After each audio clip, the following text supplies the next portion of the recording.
Very very students, हमारा topic है पूर्वी तटीय मैदान, जो इस पार्ट का तीसरा भाग है।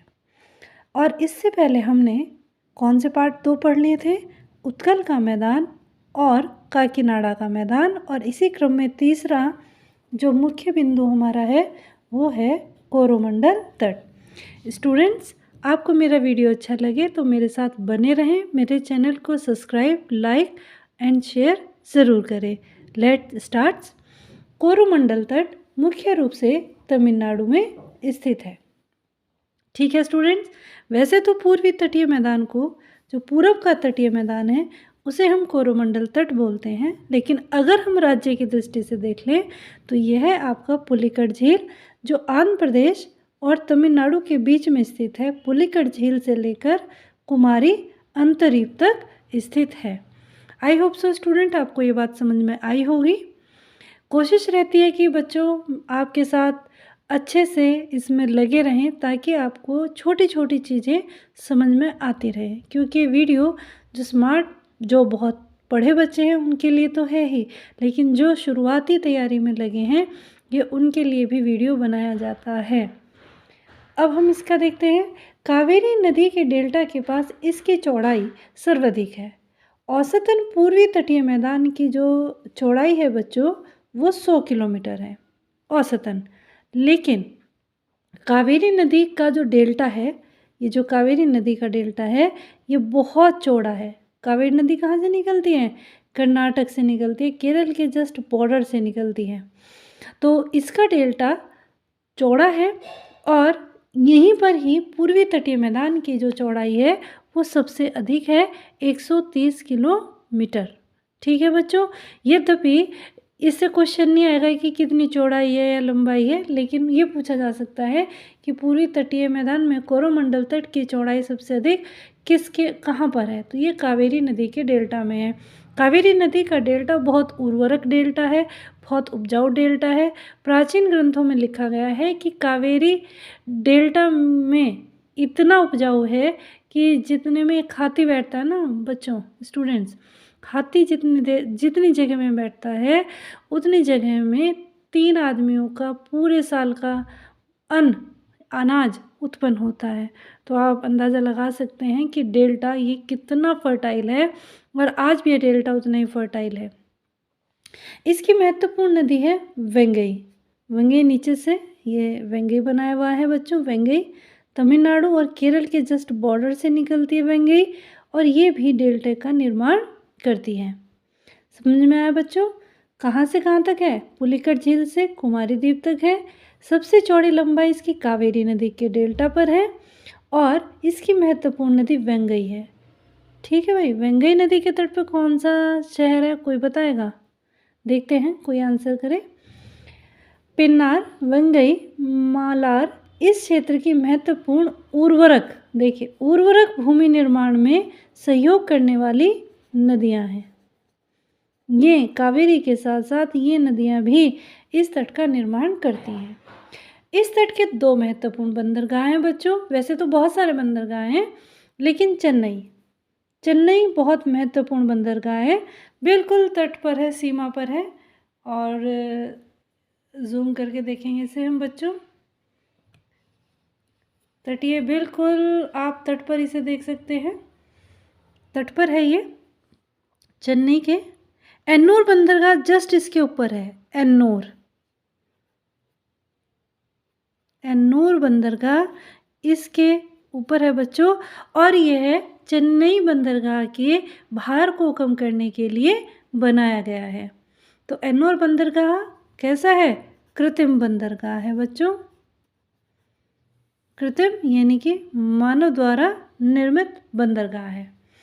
इसके नीचे तूतीकोरन बंदरगाह है, और तूतीकोरन बंदरगाह बच्चों मोतियों के लिए भी प्रसिद्ध रहा है। प्राचीन समय से ही ये मोतियों के लिए भी प्रसिद्ध रहा है।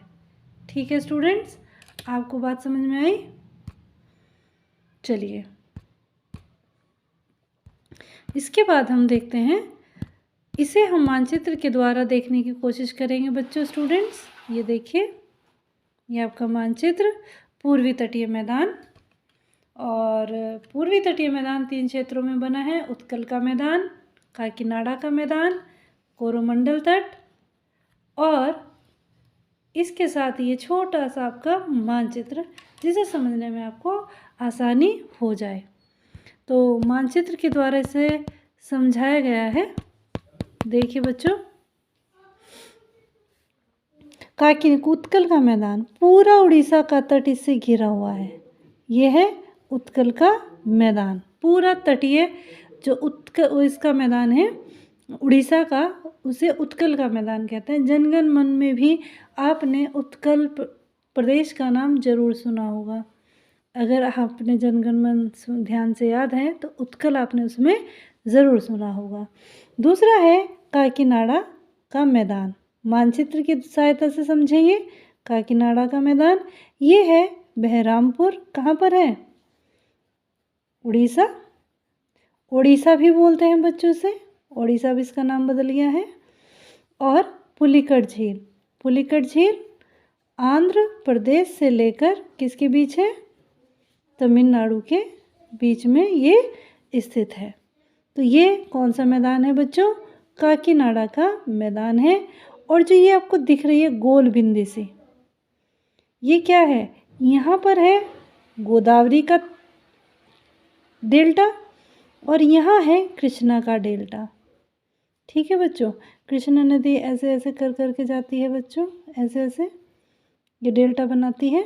और ये गोदावरी का डेल्टा है जो महाराष्ट्र से आती है नदी, ऐसे करके इस तरीके से। ठीक है, और इसके बीच में ये है कोलेरू झील। कौन सी झील? कोलेरू झील। ठीक है स्टूडेंट, नीचे है आपका कौन सा तट? अभी हमने पढ़ा सबसे लास्ट में कोरोमंडल तट। कौन सा तट है? कोरोमंडल तट, जो पुलिकट झील से ऐसे ऐसे बना है और कहाँ तक है? कुमारी अंतरीप तक है। ये मानचित्र के द्वारा आपको समझाया गया पूरा का पूरा पूर्वी तटीय मैदान मानचित्र पर समझाया गया है, ताकि आपको कन्फ्यूज़न ना हो। इसके साथ ही हम देख लेंगे बच्चों, ये है श्रीलंका। वैसे तो मैंने पिछले वीडियो में भी आपको समझाया है। तो श्रीलंका के यहाँ पर ये वाली जो जगह है, ये क्या है? ये वाली जगह जो है ये मन्नार की खाड़ी है। मन्नार की खाड़ी जो श्रीलंका और भारत को अलग करती है। और तट किससे लगता है मन्नार की खाड़ी का? तमिलनाडु से। वैसे भारत और श्रीलंका के बीच में जो एक खाड़ी है सबसे नीचे की साइड दक्षिण में, वो मन्नार की खाड़ी है। और अगर हम ये देख लें यहाँ पर, ये वाली जगह जो है ये है आपकी पाक की खाड़ी। ठीक है बच्चों, पाक की खाड़ी। प्री का बहुत इम्पोर्टेंट क्वेश्चन, किसी भी एग्ज़ाम के लिए, चाहे वो कांस्टेबल हो, चाहे पीसीएस हो, चाहे आपका एसआई हो, यूपी टेट हो, सुपर टेट हो, इसमें कोई फ़र्क नहीं पड़ता है। तो पाक की खाड़ी ऊपर है, ये ध्यान रखिएगा। पाक की खाड़ी ऊपर है, बीच में ये है एडम ब्रिज, यानी कि जिसे हम राम सेतु भी कहते हैं। ये वाला राम सेतु, राम सेतु से ऊपर है पाक की खाड़ी, राम सेतु से नीचे है मन्नार की खाड़ी। ठीक है, ये याद करने का पॉइंट है। राम सेतु, ये राम सेतु है, ध्यान रखेंगे। इसके उत्तर में पाक की खाड़ी और दक्षिण में मन्नार की खाड़ी। ये आपको डिटेल से बताया गया है ताकि आप इसे समझ जाएं। ठीक है स्टूडेंट्स, और इस टॉपिक में अगर आपको कोई भी डाउट्स रहता है, किसी भी चीज़ में कन्फ्यूज़न रहता है, तो आप उसे कमेंट बॉक्स में पूछ सकते हैं। ठीक है स्टूडेंट, मेरे साथ मेरे चैनल पर बने रहने के लिए, मेरा सहयोग करने के लिए आपका बहुत बहुत बहुत आभार। और मेरे चैनल को लाइक और सब्सक्राइब ज़रूर करें। Thank you.